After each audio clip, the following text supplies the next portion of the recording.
दोस्तों मित्रों, मैं कर्तिका पब्लिकेशन का लेखक अनिल सेखवाल एक बार और आपके सामने ऑनलाइन यूट्यूब चैनल भाग्य उदय अनिल सेखवाल पर आपका भव्य अभिनंदन करता हूं, स्वागत करता हूं। आज हम मनोविज्ञान की प्रश्नोत्तरी भाग 7 के अंतर्गत मनोविज्ञान के कुछ महत्वपूर्ण प्रश्नों को लेकर चर्चा करेंगे, जो कि आगामी शिक्षक भर्ती को मद्देनजर रखते हुए काफ़ी महत्वपूर्ण होंगे ये प्रश्न आपके लिए। तो चलिए दोस्तों, चर्चा करते हैं मनोविज्ञान की प्रश्नोत्तरी भाग 7 के अंतर्गत कुछ महत्वपूर्ण प्रश्नों के बारे में। पहला क्वेश्चन यहाँ आपको दिखाई दे रहा होगा। पहला क्वेश्चन लिखा हुआ है कि करो एवं करो के अनुसार शिक्षा मनोविज्ञान की विषय वस्तु जिससे संबंधित है, यानी कि करो एंड करो ने के अनुसार शिक्षा मनोविज्ञान की विषय वस्तु जिससे संबंधित है। पहला ऑप्शन है शिक्षा के प्रक्रम में से गुजरने वाले व्यक्ति की प्रकृति पर, सीखने को प्रभावित करने वाली दशा पर, व्यक्ति का व्यवहार, और चौथा ऑप्शन है व्यक्ति का मानसिक जीवन। तो करो एंड करो ने मनोविज्ञान की परिभाषा देते हुए ये कहा था कि मनोविज्ञान से मेरा अभिप्राय जीवन पर्यंत चलने वाली शिक्षा से। तो उसके आधार पर यदि हम देखते हैं या अधिगम की परिभाषा देते हुए भी करो एंड करो ने कहा सीखना निरंतर चलने वाला प्रक्रिया के रूप में। तो इसका मतलब करो एंड करो के अनुसार जो आंसर होगा उसकी परिभाषाओं के आधार पर तो सीखने को प्रभावित करने वाली दशा, क्योंकि क्वेश्चन को पूरा पढ़ने से कई तथ्य निकल कर आते हैं कि करो एंड करो के अनुसार शिक्षा मनोविज्ञान की विषय वस्तु किससे संबंधित हो सकती है। तो मनोविज्ञान की विषय वस्तु की यदि बात करें तो शिक्षा के प्रक्रम में गुजरने वाले व्यक्ति की प्रकृति, तो व्यक्ति की प्रकृति का कोई संबंध नहीं है इससे। सीखने को प्रभावित करने वाली दशाओं से इसका संबंध है। व्यक्ति का व्यवहार मनोविज्ञान से संबंधित है। व्यक्ति का मानसिक जीवन जो कि मानसिक स्वास्थ्य पर आधारित रहता है। तो इस आधार पर यदि देखा जाए तो बी आंसर बिल्कुल सही होता है। तो यह आंसर जो होगा वो होगा बी ऑप्शन। कौन सा होगा? बी। क्वेश्चन नंबर दूसरे की यदि हम बात करें, एक शिक्षक को कक्षा में कार्य करना चाहिए। प्रगतिशील पहला ऑप्शन, प्रभुत्ववादी तीसरा ऑप्शन, प्रजातांत्रिक और चौथा ऑप्शन प्रभावशाली। यानी कि शिक्षक को कक्षा में कैसा कार्य करना चाहिए जिससे उसकी प्रगतिशीलता है, चाहे उसका प्रभुत्व बढ़े या उसकी प्रभावशालीता बढ़े या प्रजातांत्रिक। तो सीधी सी बात है, एक शिक्षक के लिए जो कक्षा में सभी बच्चे उसके लिए समान है, तो लोकतांत्रिक या प्रजातांत्रिक उसे कार्य करना चाहिए जो सभी को क्या है, सबको समान रूप से वो सिखा सके। तो इस आधार पर जो उसका कार्य है वो होगा सी प्रजातांत्रिक।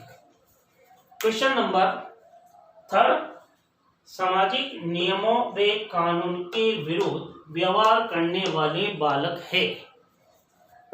पहला ऑप्शन पिछड़ा बालक, दूसरा ऑप्शन मंदबुद्धि बालक, तीसरा ऑप्शन जड़ बुद्धि बालक, चौथा ऑप्शन बाल अपराधी बालक। तो सीधी सी बात है कि सामाजिक नियमों और कानून के विरुद्ध यदि कोई कार्य करता है तो वह उसका कार्य क्या कहलाता? बाल अपराध। तो ऐसा बालक का जो कार्य है बाल अपराधी बालक ही कर सकते हैं। तो इस आधार पर जो आंसर होगा वो डी आंसर सही होगा। तो क्वेश्चन नंबर थर्ड का आंसर क्या है? डी। क्वेश्चन नंबर 4, निम्न में से कौन सा एक वाद शिक्षा मनोविज्ञान नियम पर आधारित है। चौथे क्वेश्चन में बात की जा रही है कि कौन सा एक वाद है जो शिक्षा मनोविज्ञान के नियम पर आधारित है। पहला है आदर्शवाद, दूसरा है प्रकृतिवाद, तीसरा है प्रयोगवाद और चौथा है सभी। तो यदि शिक्षा मनोविज्ञान के नियम पर यदि बात करें किसी बात को लेकर, तो एकमात्र बात है जो शिक्षा मनोविज्ञान के नियम को ज़्यादा श्रेय देता है वो है प्रकृतिवाद। प्रकृतिवादी सारे के सारे दार्शनिक शिक्षा मनोविज्ञान को लेकर काफ़ी चर्चा की। तो यह आंसर जो होगा वो होगा बी ऑप्शन प्रकृतिवाद। क्वेश्चन नंबर 5, शिक्षा मनोविज्ञान सहायक है स्वयं को समझने में। दूसरा ऑप्शन मिश्रण विधियों के चयन में। तीसरा ऑप्शन बालक को समझने में, चौथा ऑप्शन संपूर्ण शैक्षणिक प्रक्रिया में। तो शिक्षा मनोविज्ञान यदि सहायक है, स्वयं को समझने में भी सहायता करता है, मिश्रण विधियों के चयन में भी सहायक है, बालक को समझने में भी सहायक है, और इसके अलावा यदि देखा जाए तो संपूर्ण शैक्षिक प्रक्रिया और संपूर्ण शैक्षिक प्रक्रिया का संबंध इन तीनों से रहता है। तो इसका मतलब जो चौथा ऑप्शन है डी, वो बिल्कुल करेक्ट है। यहाँ आंसर क्या होगा? डी। क्वेश्चन नंबर 6 की यदि हम बात करें, कोमल शिल्प उपागम का संबंध है। कोमल शिल्प उपागम का संबंध किससे है? रेडियो से है, दूरदर्शन से है, कंप्यूटर से, या मनोवैज्ञानिक सिद्धांतों के अनुप्रयोग से। तो रेडियो, दूरदर्शन, टेलीविजन, कंप्यूटर, ये सारे के सारे यदि देखा जाए तो कठोर उपागम के अंतर्गत आते हैं, और मनोवैज्ञानिक सिद्धांतों का अनुप्रयोग है वो कोमल उपागम का भाग है। तो इस आधार पर आंसर जो होगा वो डी आंसर सही होगा। क्वेश्चन नंबर 7 की यदि हम बात करें, 7वें क्वेश्चन की, तो सीखने की प्रक्रिया को प्रभावित करने वाला कारक है। तो सीखने की प्रक्रिया को कौन सा कारक प्रभावित करता है? उसमें पहला ऑप्शन अनुकरण, दूसरा ऑप्शन प्रशंसा एवं निंदा, और तीसरा ऑप्शन प्रतियोगिता, और चौथा ऑप्शन डी सभी। तो 7 क्वेश्चन की यदि हम बात कर रहे हैं तो उसमें सीखने को कौन सा कारक प्रभावित करता है? तो सीधी सी बात है, अनुकरण भी प्रभावित करता है, प्रशंसा और निंदा भी क्या करती है? प्रभावित करती है, प्रतियोगिता भी क्या करती है? प्रभावित करती है, और डी सभी। तो यह आंसर जो होगा वो होगा डी सभी। ये अधिगम की प्रक्रिया को सभी कारक क्या करते हैं? प्रभावित करते हैं। क्वेश्चन नंबर 8, मनोविज्ञान को पॉजिटिव साइंस के रूप में किसने परिभाषित किया? बहुत ही महत्वपूर्ण क्वेश्चन है। कई बार प्रतियोगी परीक्षाओं में ये क्वेश्चन पूछा गया कि मनोविज्ञान को पॉजिटिव साइंस के रूप में किसने परिभाषित किया? वुडवर्थ ने, मैकडूगल ने, विलियम वुंट ने, और वाटसन ने। तो सीधी सी बात है, 20वीं शताब्दी में मनोविज्ञान को पॉजिटिव साइंस के रूप में परिभाषित करने वाला एकमात्र व्यक्ति था, उसका नाम था वाटसन। पॉजिटिव साइंस को सकारात्मक विज्ञान भी कहते हैं। तो सकारात्मक विज्ञान के रूप में जिसने परिभाषित किया उसका नाम था वाटसन। कौन था? वाटसन। तो यहाँ आंसर क्या होगा? D Watson. क्वेश्चन नंबर 9, सर्वाधिक संतोषजनक रूप में मनोविज्ञान मानव व्यवहार का विज्ञान है, उक्त कथन है। क्वेश्चन नंबर 9 वापस सुन लीजिए कि सर्वाधिक संतोषजनक रूप में मनोविज्ञान मानव व्यवहार का विज्ञान है, इस कथन को देने वाले व्यक्ति कौन थे? पहला ऑप्शन अरस्तु था, वुडवर्थ था, मन था, और चौथा ऑप्शन पिलसबेरी। तो अरस्तु ने मनोविज्ञान को मानव व्यवहार का विज्ञान नहीं कहा, इसने तो क्या कहा? मनोविज्ञान आत्मा का विज्ञान है। वुडवर्थ ने यह कहा कि 20वीं शताब्दी तक आते आते मनोविज्ञान व्यवहार तक आया।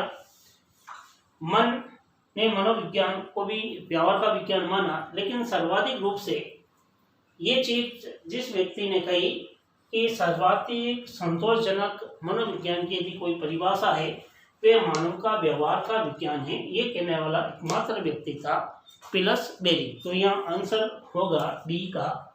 क्वेश्चन नंबर 9 का होगा डी पिलसबेरी।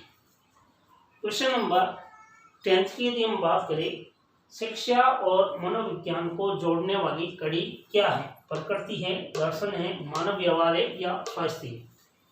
तो शिक्षा और मनोविज्ञान को जोड़ने वाली जो कड़ी है, क्योंकि शिक्षा क्या करती है? परिवर्तन करती है, और मनोविज्ञान क्या करता है? व्यवहार का अध्ययन। और दोनों के बीच में यदि कोई जुड़ाव है तो वो है मानव का व्यवहार। तो यह आंसर सी सही होगा, मानव का व्यवहार। क्वेश्चन नंबर 11, शिक्षा के क्षेत्र में क्रांति लाने का श्रेय दिया गया। शिक्षा में क्रांति लाने का श्रेय किसे दिया गया? व्यक्ति विशेष को दिया गया, बी मनोविज्ञान को दिया गया और सी व्यवहार की प्रक्रिया को दिया गया और डी है कोई नहीं। तो शिक्षा में क्रांति लाने का श्रेय यदि देखा जाए व्यक्ति विशेष को नहीं दिया जाता है, व्यवहार की प्रक्रिया को भी नहीं, तो मनोविज्ञान नई शिक्षा में क्या लेकर आया, क्रांति लेकर आया। तो 11वीं का आंसर होगा बी मनोविज्ञान। क्वेश्चन नंबर 12 की हम बात कर रहे थे कि शक्ति मनोविज्ञान के प्रतिपादक है। विलियम वुंट है, टिचनर है, गाल्टन है, वॉल्फ है। तो शक्ति मनोविज्ञान की यदि बात करें, विलियम वुंट जो कि प्रयोगात्मक मनोविज्ञान के प्रतिपादक थे, टिचनर विलियम वुंट के शिष्य थे, ये भी प्रयोगात्मक मनोविज्ञान से संबंधित थे।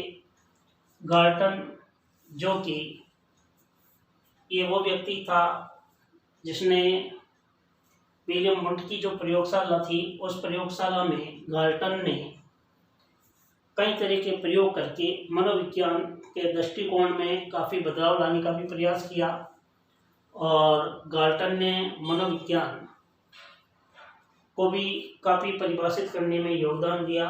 तो यह शक्ति मनोविज्ञान का प्रतिपादक नहीं होगा।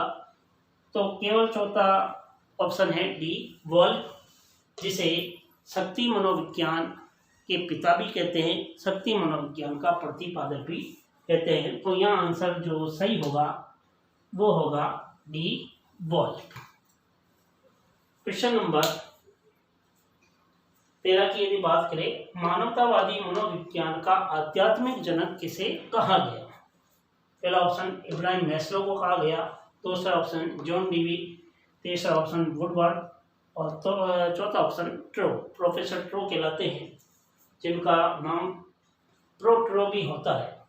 तो मानवतावादी मनोविज्ञान के आध्यात्मिक जनक की यदि बात करें, जॉन डीवी जो कि शिक्षा उद्यमों की प्रक्रिया करने वाले थे, वुडवर्ड व्यवहारवाद से संबंधित थे, प्रोफेसर ट्रो ये भी शिक्षा में मनोवैज्ञानिक दृष्टिकोण के अंतर्गत काफ़ी तथ्यों का बताया, और केवल एकमात्र व्यक्ति थे इब्राहिम मैस्लो जिसे मानवतावादी मनोविज्ञान का आध्यात्मिक जनक कहते हैं। तो यहाँ आंसर जो होगा वो है 13 का ए। कौन सा होगा? इब्राहिम मैस्लो। क्वेश्चन नंबर 14, मनोविज्ञान का क्रांतिकारी वर्ष काफ़ी इम्पोर्टेंट है, पिछली भर्ती परीक्षाओं में ये क्वेश्चन पूछा गया। राजस्थान के अलावा अदर स्टेट में भी कई जगह ये क्वेश्चन पूछा हुआ है कि मनोविज्ञान का क्रांतिकारी वर्ष कौन सा है? 1905, 1890, 1920 और 1912। तो मनोविज्ञान का क्रांतिकारी वर्ष जो है वो 1912 को माना गया, क्योंकि इस वर्ष में मनोविज्ञान को लेकर काफ़ी तथ्यों का प्रादुर्भाव हुआ। तो डी आंसर क्या होगा? सही होगा 1912। Question number 15, theories of learning पुस्तक के रचनाकार, कई बार ये भी क्वेश्चन पूछा हुआ है, बहुत ही इंपॉर्टेंट है कि थ्योरीज ऑफ लर्निंग जिसके अंतर्गत सीखने के 10 सिद्धांतों का भी उल्लेख मिलता है, इस पुस्तक के रचनाकार कौन है? थर्स्टन है, गोलमैन है, हिलगार्ड है और बियर्स है। तो थर्स्टन जो कि बुद्धि के बारे में बताया और प्रारंभिक बुद्धि क्या होती है इस तथ्यों का उल्लेख किया। गोलमैन ने संवेगात्मक बुद्धि के बारे में बताया। बियर्स जो था उन्होंने मानसिक स्वास्थ्य के बारे में बताया। इसका मतलब एकमात्र व्यक्ति जो हिलगार्ड था जिसने थ्योरीज ऑफ लर्निंग पुस्तक लिखी और इसमें सीखने के लगभग 10 सिद्धांतों का उल्लेख इस पुस्तक में मिलता है। तो थ्योरीज ऑफ लर्निंग पुस्तक के रचनाकार जो थे वो हिलगार्ड थे। इसका मतलब सी आंसर क्या है? सही है। तो मनोविज्ञान की प्रश्नोत्तरी भाग 7 में आज हमने कुछ महत्वपूर्ण मनोविज्ञान के प्रश्नों की चर्चा की। संभवतया ये वीडियो आपको पसंद आएगा। हो सकता है आपके रिक्त भर्ती या शिक्षक भर्ती के अंदर बहुत ही उपयोगी हो। तो यदि ये वीडियो आपको पसंद आए तो ज़्यादा से ज़्यादा इस वीडियो को क्या करें? शेयर करें, लाइक करें, या जो पहली बार मेरा वीडियो आज देख रहा है तो मेरे ऑनलाइन यूट्यूब चैनल भाग्य उदय अनिल सिकवाल को सब्सक्राइब करें और उसके पास वाली बेल आइकन को भी ज़रूर दबाएं ताकि आगामी वीडियो की इन्फॉर्मेशन उस तक पहुंच सके। और काफ़ी अगले टॉपिक में और कुछ महत्वपूर्ण प्रश्नों को लेकर चर्चा करेंगे। तब तक आप अपना ख्याल रखिएगा और लॉकडाउन चार्ट प्रारंभ होने वाला है उसकी भी पालना कीजिए और अपने अध्ययन के प्रति नियमित रूप से वफादार होकर कार्य कीजिए, क्योंकि अगर आपको शिक्षक बनना है तो आपको कर्मशील तो रहना ही होगा। इन्हीं विचारों के साथ मैं अपनी वाणी को विराम देता हूँ। धन्यवाद। जय हिंद, जय भारत।